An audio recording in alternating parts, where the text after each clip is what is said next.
कभी कभी रास्ते पर जो दिखाई देता है वो असल में होता नहीं, और जो असल में होता है वो अक्सर दिखता नहीं।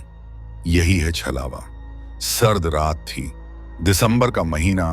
ऊटी से नासिक की तरफ जा रहा था गणपत भाऊ। उम्र 50 के पार, पर चेहरे पर थकान और आंखों में जिम्मेदारी का बोझ साफ दिखता था।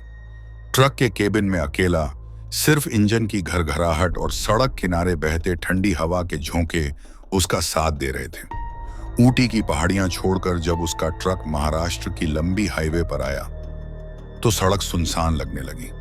आसपास कहीं कोई गाड़ी नहीं, सिर्फ बीच बीच में टूटे फूटे पेड़ और दूर तक फैली काली रात। गणपत को बचपन से ही ये रास्ते डरावने लगते थे, लेकिन अब वो ड्राइवर था। डर दिखाने का सवाल ही नहीं उठता था, पर दिल के किसी कोने में हमेशा एक खौफ रहता था। रात, जंगल और अकेलापन। करीब 2 बजे रात का समय था। गणपत के कान में एक हल्की सी आवाज पड़ी। पहले तो उसने सोचा कि इंजन का शोर होगा, लेकिन धीरे धीरे वह आवाज साफ होने लगी। भाऊ, पानी मिलेगा? गणपत ने अचानक ब्रेक लगाया। ट्रक झटका खाकर रुका। वो चारों तरफ देखने लगा, पर वहां कोई नहीं। कौन है रे? उसने जोर से पुकारा। सन्नाटा। उसे लगा नींद का असर है। उसने ट्रक दोबारा चलाया, लेकिन थोड़ी ही देर बाद रियर व्यू मिरर में किसी की परछाई दिखी। ट्रक के पीछे कोई बैठा था। दिल जोर जोर से धड़कने लगा। उसने पीछे मुड़कर देखा। केबिन खाली था। गणपत की गर्दन पर पसीने की बूंदें चमकने लगीं। उसने बीड़ी सुलगाई और अपने आप से कहा, कुछ नहीं, सब वहम है। करीब आधे घंटे बाद सड़क किनारे उसे एक महिला दिखाई दी। सफेद साड़ी में, लंबे खुले बालों के साथ, हाथ में बच्चा उठाए खड़ी थी। गणपत का दिल दहल गया। ये जगह ऐसी थी जहां कभी इंसान नहीं मिलता। उसने ट्रक धीमा किया, पर दिल कह रहा था कि रुकना नहीं चाहिए। महिला ने हाथ हिलाया।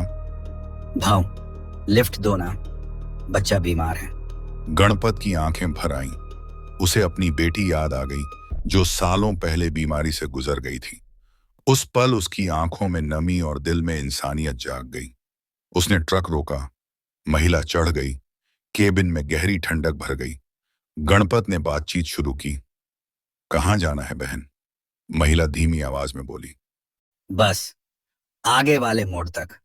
बच्चा चुपचाप उसकी गोद में सोया था, लेकिन धीरे धीरे गणपत को महसूस हुआ कि बच्चे का चेहरा साफ नहीं दिख रहा, जैसे धुंधला हो, धुआं सा। उसका कलेजा बैठने लगा। कुछ ही मिनट बाद महिला बोली, यहीं रोक दो भाऊ। गणपत ने ट्रक रोका। महिला उतरी और अंधेरे में गायब हो गई। पर जैसे ही उसने पीछे मुड़कर देखा, ट्रक की सीट पर गीले पंजों के निशान थे और बच्चे की जगह राख पड़ी थी। गणपत चीख पड़ा, हे भगवान! ट्रक का इंजन अचानक बंद हो गया। चारों तरफ सन्नाटा और सिर्फ उसकी तेज धड़कनों की आवाज। गणपत रो पड़ा। उसे अपनी बेटी की याद आ रही थी। वो बड़बड़ाने लगा, क्यों दिखाते हो रे भगवान? पहले बेटी छीन ली, अब रास्ते पर यह डर दिखा रहे हो। वो ट्रक स्टार्ट करने की कोशिश करता रहा, लेकिन गाड़ी जैसे किसी अदृश्य ताकत ने पकड़ ली हो। अचानक हवा तेज हो गई। दूर से घुंघरू की आवाज आने लगी। गणपत समझ गया, ये इंसानी नहीं, छलावा है। गणपत भाऊ ने कई बार ट्रक स्टार्ट करने की कोशिश की, लेकिन इंजन जैसे जाम हो गया था। चारों तरफ सिर्फ हवा की सनसनाहट और घुंघरू की रहस्यमयी आवाज गूंज रही थी। उसके माथे पर पसीना चमकने लगा, दिल में डर और आंखों में आंसू। उसे लग रहा था जैसे कोई अदृश्य ताकत उसकी सांसों को जकड़ रही हो। अचानक उसे सामने सड़क के बीचों बीच वही महिला खड़ी दिखाई दी। सफेद साड़ी, खुले बाल और गोद में बच्चा। लेकिन इस बार उसका चेहरा साफ दिख रहा था, और वो चेहरा इंसानी नहीं था। आंखें पूरी सफेद, होंठ नीले, और बच्चा तो खोपड़ी था। सूखी हड्डियां, जिनमें से बदबूदार धुआं निकल रहा था। गणपत चीखते चीखते केबिन के कोने में दुबक गया। उसने अपनी जेब से तुलसी की माला निकाली और बुदबुदाने लगा, जय हनुमान ज्ञान गुण सागर। महिला ने गहरी आवाज में कहा। भागोगे कहाँ भाऊ? ये रास्ता तो मेरा है। गणपत ने अचानक हिम्मत जुटाई और ट्रक की चाबी घुमाई। इंजन गरजा और गाड़ी स्टार्ट हो गई। उसने बिना सोचे एक्सीलेटर दबा दिया। ट्रक तेजी से आगे बढ़ा, लेकिन कुछ देर बाद उसे एहसास हुआ कि वो एक ही मोड़ बार बार पार कर रहा है। हर बार वही टूटा हुआ पेड़, वही सड़क का पत्थर और वही धुंध। उसका गला सूख गया। ये क्या हो रहा है? मैं गोल गोल क्यों घूम रहा हूं? तभी केबिन में वही औरत बैठी दिखी, इस बार ठीक उसके बगल में। उसकी सांसें बर्फ जैसी ठंडी थीं। उसने धीरे से कहा, तुम्हारी बेटी भी तो इसी तरह रोई थी भाऊ, जब उसे दवा नहीं मिली थी, याद है? गणपत की आंखों से आंसू बह निकले।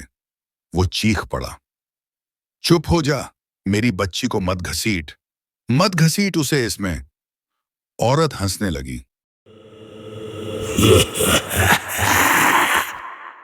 लेकिन वो इंसानी हंसी नहीं थी, बल्कि टूटे हुए बर्तनों की खनखनाहट जैसी आवाज थी, जो कान के पर्दे फाड़ दे। गणपत को वो रात याद आ गई, जब उसकी बेटी बुखार से तप रही थी और पास के अस्पताल में डॉक्टर नहीं मिला। वो अपनी बच्ची को गोद में लिए दौड़ रहा था, लेकिन इलाज न मिल पाया। बेटी ने उसकी गोद में दम तोड़ दिया। उसके दिल पर वो बोझ आज तक था, और अब यही जख्म कोई अनजान औरत नोच रही थी। वो ट्रक रोककर जमीन पर घुटनों के बल बैठ गया। उसने हाथ जोड़कर कहा, कौन हो तुम? इंसान हो या शैतान? क्या चाहती हो? महिला ने बच्चे की खोपड़ी हवा में उछाली। वो खोपड़ी जमीन पर गिरते ही राख में बदल गई। फिर उसकी आवाज गूंजी, मैं भी तेरी बेटी जैसी थी। मेरा बाप भी मुझे दवा ना दिला सका, पर फर्क इतना है कि मुझे जिंदा दफनाया गया, और अब मेरी आत्मा इस रास्ते पर भटकती है। गणपत के रोंगटे खड़े हो गए। उसने कांपते हुए पूछा, मतलब तुम भी? महिला चुप रही। उसकी आंखों से खून जैसे आंसू बहने लगे। अचानक ट्रक का हॉर्न अपने आप बजने लगा। लाइट्स तेज चमकने लगी। गणपत डर के मारे ट्रक में वापस चढ़ा। जैसे ही उसने गाड़ी चलाई, सामने से एक पूरा जुलूस आता दिखा। सफेद कपड़ों में ढके लोग, हाथों में मशालें, और बीच में वही औरत, इस बार दुल्हन के रूप में। गणपत ने आंखें मलकर देखा, लेकिन सड़क बिल्कुल खाली थी। उसका दिमाग सुन्न पड़ गया। कुछ ही पलों बाद उसे महसूस हुआ कि ट्रक अब सड़क पर नहीं, बल्कि कच्चे रास्ते पर चल रहा है। चारों तरफ ऊंचे ऊंचे पेड़, जिनकी शाखाएं आपस में उलझकर एक सुरंग सी बना रही थीं। हवा घुटन भरी और जमीन से बदबू उठ रही थी। गणपत ने डरते डरते खिड़की से बाहर झांका। सड़क किनारे चिता की राख और टूटी हुई चूड़ियां पड़ी थीं। उसका गला सूख गया। हे भगवान, मैं कहां फंस गया? उसने अपनी बेटी की तस्वीर निकालकर सीने से लगा ली।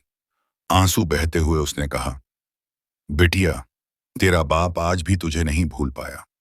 तू ही बता, ये मुझसे क्यों खेल रही है? जैसे ही उसने ये कहा, ट्रक अपने आप रुक गया। औरत फिर सामने आई। इस बार उसके चेहरे पर दर्द था, न कि गुस्सा। उसने धीमी आवाज में कहा, भाव, मैं तुम्हारी दुश्मन नहीं। मैं बस चाहती हूँ कोई मेरी भी कहानी सुने, मेरी भी मौत की चीख सुनाई दे, ताकि मेरी आत्मा को चैन मिले। गणपत की आंखें फटी की फटी रह गईं। गणपत भाऊ का ट्रक अचानक वहीं थम गया। इंजन बंद, चारों तरफ सन्नाटा, और सामने वही औरत। पर इस बार उसके चेहरे पर आग जैसा दर्द साफ दिख रहा था। उसकी आवाज फुसफुसाहट में गूंजी, भाव, अगर मेरी चीख सुनना चाहता है तो मेरे साथ चल। गणपत कांपते हुए बोला, कहां? कहां ले जाना चाहती हो मुझे? महिला ने बस इशारा किया, और उसी इशारे के साथ ट्रक अपने आप चलने लगा। सड़क अब और भी अजीब हो गई थी। पेड़ों की शाखाएं आपस में मिलकर एक सुरंग बना रही थीं। हर पेड़ से जैसे चीखें निकल रही थीं, कभी बच्चे के रोने की, कभी औरतों की सिसकियों की। गणपत डर से कांपते हुए अपने गले की तुलसी की माला पकड़कर बैठा था। उसके कानों में आवाज आई, मत डर भाव, ये सब मेरे जैसे हैं, अधूरे, बिन दफनाए, भूले हुए। गणपत ने खिड़की से झांका। सड़क किनारे टूटे खिलौने, चूड़ियां और खून से भीगी चुनरी पड़ी थी। उसका दिल बैठ गया। करीब आधे घंटे बाद ट्रक एक सुनसान जगह आकर रुक गया। गणपत ने बाहर झांका। वो जगह किसी गांव जैसी लग रही थी, लेकिन गांव अजीब था। हर घर टूटा फूटा, दरवाजे लटके हुए, जैसे यहां सालों से कोई रहता ही ना हो। चारों तरफ काली धुंध फैली थी और बीचों बीच एक पुराना कुआं था जिसके पास वही औरत खड़ी थी। गणपत धीरे धीरे नीचे उतरा। उसके कदम कांप रहे थे। गणपत ने हिम्मत जुटाई और पूछा, कौन हो तुम? क्यों मुझे यहां लाई हो? महिला ने गहरी सांस ली और बोली, मेरा नाम सावित्री था। मैं इसी गांव में रहती थी। गरीब किसान की बेटी, पर सपने बड़े थे। शादी हुई, पर किस्मत ने धोखा दिया। गणपत ध्यान से सुनता रहा। सावित्री की आंखें लाल हो गईं। वो बोली, मेरे पति ने दहेज के लिए मुझे मारना चाहा। एक रात उन्होंने मुझे इस कुएं में धक्का दे दिया। मैंने चीख चीख कर मदद मांगी, पर किसी ने नहीं सुनी। मैं तड़प तड़प कर मर गई। गणपत की आंखें भर आईं। उसने बुदबुदाया, हे भगवान। सावित्री की आवाज बदल गई। मरने के बाद भी मेरी आत्मा चैन से नहीं रही, क्योंकि मेरे पति ने गांव वालों से झूठ कहा कि मैं भाग गई किसी और के साथ। सबने यकीन कर लिया। मेरे माँ बाप ने शर्म के मारे फांसी लगा ली, और मैं इस गांव के हर कोने में चीख बनकर अटक गई। गणपत का गला सूख गया। अब उसे समझ आ गया था कि यह सिर्फ भूत नहीं, बल्कि एक अधूरी आत्मा है। गणपत जमीन पर बैठ गया। उसकी आंखों से आंसू बह रहे थे। उसने कहा, सावित्री, तेरी पीड़ा सुनकर मुझे अपनी बेटी याद आ गई। मैं भी उसे बचा न सका। शायद इसीलिए तू मुझसे जुड़ी, क्योंकि हमारा दर्द एक जैसा है। सावित्री की आंखों से भी खून जैसे आंसू बहने लगे। उसने कहा, हाँ भाऊ, तू बाप है और मैं बेटी जैसी, इसलिए तुझसे अपनी कहानी कहने आई। गणपत ने अचानक देखा, गांव के हर घर से परछाइयां निकलने लगीं। औरतें, बच्चे, बूढ़े, सब आत्माएं। सबकी आंखें खाली, चेहरों पर दर्द। चार एक बूढ़ी आत्मा पास आई और बोली, ये गांव शापित है। सालों पहले यहाँ एक तांत्रिक ने बलि दी थी। तब से यहाँ मौत और धोखा ही बसता है। कोई जीता नहीं, सब छलावे में मरता है। गणपत का दिमाग सुन्न पड़ गया। वो समझ गया कि यह सिर्फ एक औरत का भूत नहीं, पूरा गांव ही छलावे की कैद में है। अचानक कुएं से तेज लाल रोशनी निकली। उस रोशनी में उसने देखा सावित्री का शरीर लहूलुहान, हाथ फैलाए हुए, जैसे उसे खींच रहा हो। सावित्री ने चिल्लाकर कहा, भाव, देख, यही मेरी जान ली गई थी। यही मेरी आत्मा बंधी है। गणपत चीख पड़ा। उसने सिर पकड़ लिया। उसके कानों में एक साथ सैकड़ों चीखें गूंजने लगी। गांव में अचानक चिता की आग जल उठी, पर वो आग इंसानी नहीं थी। नीली और काली लपटें। हर तरफ धुआं भर गया। गणपत को लगा उसकी सांस रुक जाएगी। उसने सावित्री से कहा, तू मुझे यहां क्यों लाई? मैं तो बस एक ड्राइवर हूं। सावित्री की आवाज भारी हो गई। क्योंकि तू ही है जो मेरी कहानी सुन रहा है। बाकी सब भाग जाते हैं। तू ही है जो रुका है, और शायद तू ही है जो हमें मुक्ति दिला सकता है। गणपत की रूह कांप गई। वो बुदबुदाया, मैं? मुक्ति? लेकिन कैसे? गांव के बीचों बीच खड़ा गणपत भाऊ अब पूरी तरह कांप चुका था। आसपास की आत्माएं धीरे धीरे उसके चारों तरफ घूमने लगीं। सबकी आंखें खाली थीं, जैसे किसी अदृश्य डोर से बंधी हों। सावित्री ने धीमी आवाज में कहा, भाऊ, ये सब मेरी तरह अधूरी आत्माएं हैं। इनका एक ही कसूर है, इन्होंने इस गांव की जमीन पर आखिरी सांस ली। इस धरती को शाप दिया है एक तांत्रिक ने। गणपत की धड़कनें तेज हो गईं। उसने डरते हुए पूछा, कैसा शाप? सावित्री का चेहरा अचानक कठोर हो गया। उसने कुएं की तरफ इशारा किया। लाल धुंध से एक भयानक आकृति उभरी। लंबा कद, काले चोगे में लिपटा, गले में खोपड़ियों की माला और आंखों में अंगारे जैसी चमक। गणपत की रगों में खून जम गया। वो वही तांत्रिक था जिसने गांव को श्राप दिया था। उसकी भारी आवाज गूंजी, कौन है जो मेरी धरती पर आया है? ये धरती अब मौत की है। जो भी यहाँ आएगा वो कभी जिंदा लौट नहीं पाएगा। गणपत घुटनों के बल गिर गया। उसने हाथ जोड़कर कहा, मैं तो बस एक राहगीर हूं, मुझे जाने दे। तांत्रिक हंस पड़ा।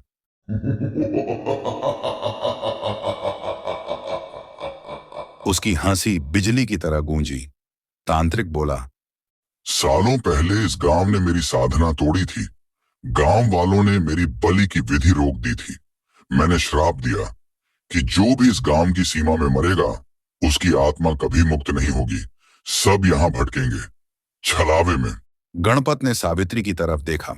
उसकी आंखों में दर्द और गुस्सा दोनों थे। सावित्री चिल्लाई, भाऊ, यही है हमारी कैद का कारण।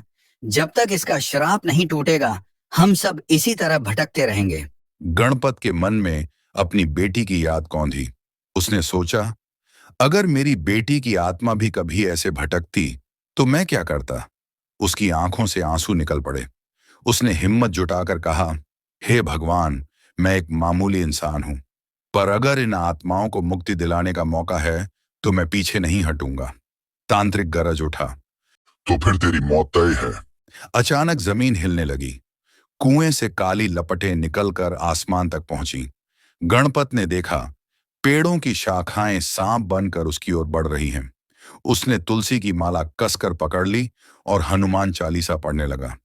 जय हनुमान ज्ञान गुण सागर। जैसे ही उसके होंठों से मंत्र निकला, लपटें एक पल के लिए थम गईं। सावित्री चीखी, भाऊ, पढ़ते रह, यही तेरी ताकत है। तांत्रिक ने जोर से मंत्र पढ़ना शुरू किया। आसमान काला पड़ गया। हवा तूफान जैसी चलने लगी। गांव की हर आत्मा दर्द से चीखने लगी। गणपत की आंखें फटी रह गईं। उसे महसूस हुआ कि उसका शरीर धीरे धीरे भारी हो रहा है, जैसे कोई उसे जमीन में खींच रहा हो। तांत्रिक गर्जा, तेरी आत्मा अब मेरी है। अचानक सावित्री और बाकी आत्माएं गणपत के चारों ओर खड़ी हो गईं। उन्होंने मिलकर कहा, नहीं, ये इंसान अलग है। इसने हमारी कहानी सुनी है, हमारे दर्द को समझा है। ये तुम्हारा नहीं हो सकता। तांत्रिक चीखा। तुम सब मेरी कैद में हो। मेरे श्राप से कोई नहीं बच सकता। लेकिन आत्माएं पहली बार तांत्रिक के खिलाफ खड़ी हो गईं। गणपत ने अपनी बेटी की तस्वीर सीने से लगाई और पूरी ताकत से चिल्लाया, जय श्री राम। उसके शब्द गूंजे और कुएं से निकली लपटें कांपने लगीं। तांत्रिक पीछे हटने लगा। सावित्री ने गणपत का हाथ पकड़ लिया और बोली, भाऊ, इस कुएं में तुलसी की माला फेंक दे, यही हमें मुक्त करेगी। गणपत ने बिना सोचे तुलसी की माला कुएं में फेंक दी। जैसे ही माला कुएं में गिरी, तेज रोशनी फैली। गांव की सारी आत्माएं एक एक करके धुएं में बदलने लगीं और आसमान की ओर उठने लगीं। सावित्री की आंखों से आंसू गिरे। उसने मुस्कुराकर कहा, भाऊ, तूने कर दिखाया, अब हम सब मुक्त हैं। गणपत का दिल भारी हो गया। उसने कांपती आवाज में कहा, सावित्री, मेरी बेटी की तरह तू भी मुझे हमेशा याद रहेगी। सावित्री धीरे धीरे धुंध में बदल गई और गायब हो गई। तांत्रिक ने अंतिम बार चीख मारी, नहीं, मेरा श्राप टूट नहीं सकता। लेकिन उसकी आवाज धीरे धीरे गायब हो गई। उसका शरीर राख में बदल गया और हवा में उड़ गया। गांव अचानक शांत हो गया। चांदनी फिर से चमक उठी और गणपत अकेला खड़ा रह गया। गणपत भाव घुटनों के बल वहीं जमीन पर बैठा था। चारों तरफ सन्नाटा था। हवा अब ठंडी नहीं बल्कि शांत लग रही थी। अभी कुछ पल पहले जिस गांव में चीखें और लपटें गूंज रही थीं, वहां अब बस चांदनी फैली हुई थी। सावित्री और बाकी आत्माएं मुक्त हो चुकी थीं। गणपत के दिल में एक अजीब सी खुशी और गहरा दर्द दोनों एक साथ थे। उसने थके हुए कदमों से अपने ट्रक की ओर बढ़ना शुरू किया। अजीब बात यह थी कि अब रास्ता साफ दिखाई दे रहा था। न पेड़ों की सुरंग, न धुंध, न कोई आवाज, बस सामान्य हाईवे। गणपत ने केबिन में बैठकर चाबी घुमाई। इंजन तुरंत गरज उठा। इस बार ट्रक बिल्कुल सहज चल पड़ा। वो जैसे किसी जाल से बाहर निकल आया था। रात के सन्नाटे में ट्रक आगे बढ़ता रहा। गणपत स्टीयरिंग पकड़े गहरी सोच में डूबा था। वो बुदबुदाया, सावित्री, तेरी कहानी मैं कभी नहीं भूलूंगा। जैसे तू बेटी बनकर मेरे सामने आई, वैसे ही तू हमेशा मेरी यादों में रहेगी। उसकी आंखें भर आईं। उसे ऐसा लग रहा था जैसे उसकी अपनी बेटी मुस्कुरा रही हो, जैसे कह रही हो, बाबा, तूने किसी और बेटी को न्याय दिलाया है। करीब 1 घंटे बाद उसने ट्रक रोककर चाय की दुकान ढूंढी। हाईवे पर एक ढाबा मिला। वहां कुछ और ड्राइवर बैठे थे। गणपत ने हिम्मत करके उनसे पूछा, भाई, आगे जो गांव है वहां कोई रहता है क्या? सब ड्राइवर हंस पड़े। एक बोला, कौन सा गांव भाऊ, वो तो बरसों पहले जला था। कहाँ जाता है? वहां एक तांत्रिक का श्राप था, आज भी रात को वहां जाने वाला वापस नहीं आता। गणपत का चेहरा सफेद पड़ गया।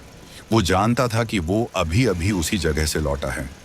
उसने बाकी ड्राइवरों को गंभीर आवाज में कहा, उस रास्ते पर मत जाना, वहां आत्माएं भटकती थीं, अब शायद चैन पा चुकी हों।